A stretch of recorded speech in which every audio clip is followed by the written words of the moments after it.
Fire station for Jane B. with love.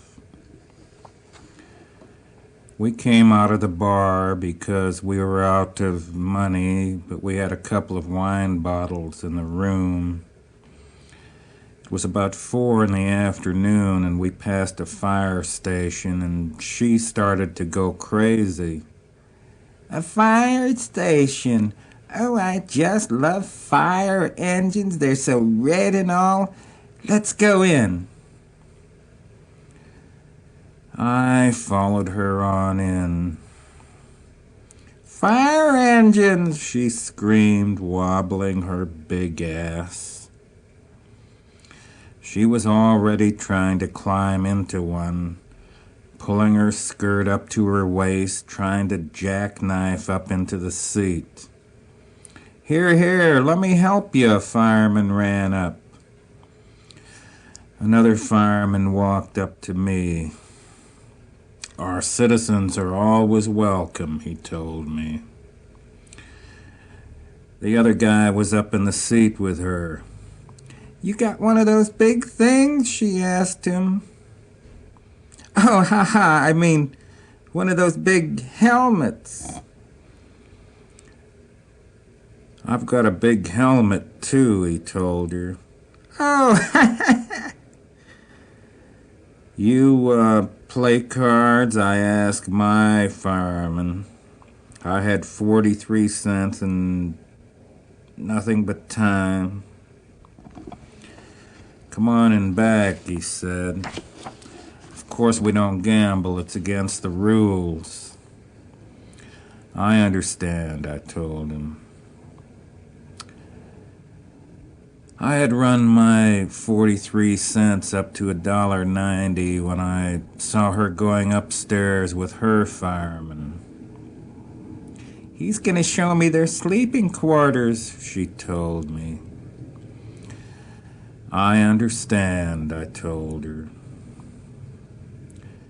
When her fireman slid down the pole 10 minutes later, I nodded him over. That'll be $5. $5 for that? We wouldn't want a scandal, would we? We might both lose our jobs. Of course, I'm not working. He gave me the $5. Sit down, you might get it back. What you playing? Blackjack. Gambling's against the law. Anything interesting is. Besides, you see any money on the table? He sat down. That made 5 of us. How was it, Harry? Somebody asked him. Not bad, not bad. The other guy went on upstairs. They were bad players, really. They didn't bother to memorize the deck. They didn't know whether the high numbers or low numbers were left. And basically, they hit too high, didn't hold low enough. When the other guy came down, he gave me a $5. How was it, Marty? Not bad. She's got some fine movements. Hit me, I said. Nice clean girl. I ride it myself. Nobody said anything. Any big fires lately, I asked. Nah, nothing much. You guys need exercise. Hit me again. A big red-headed kid who'd been shining an engine threw down his rag and went upstairs. When he came down, he threw me a $5. When the 4th guy came down, I gave him 3 5s for a $20. I don't know how many firemen were in the building or where they were. I figured a few had slipped by me, but I was a good sport. It was getting dark outside when the alarm rang. They started running around. Guys came sliding down the pole. Then she came sliding down the pole. She was good with the pole, a real woman. Nothing but guts and ass. Let's go, I told her. She stood there waving goodbye to the firemen, but they didn't seem much interested anymore. Let's go back to the bar, I told her. Oh, you got money? I found some I didn't know I had.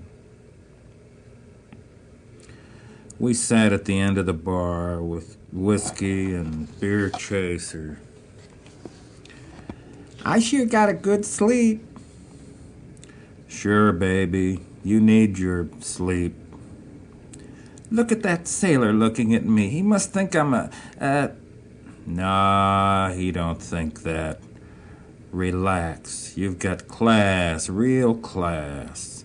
Sometimes you might remind me of an opera singer. Yes, I mean it.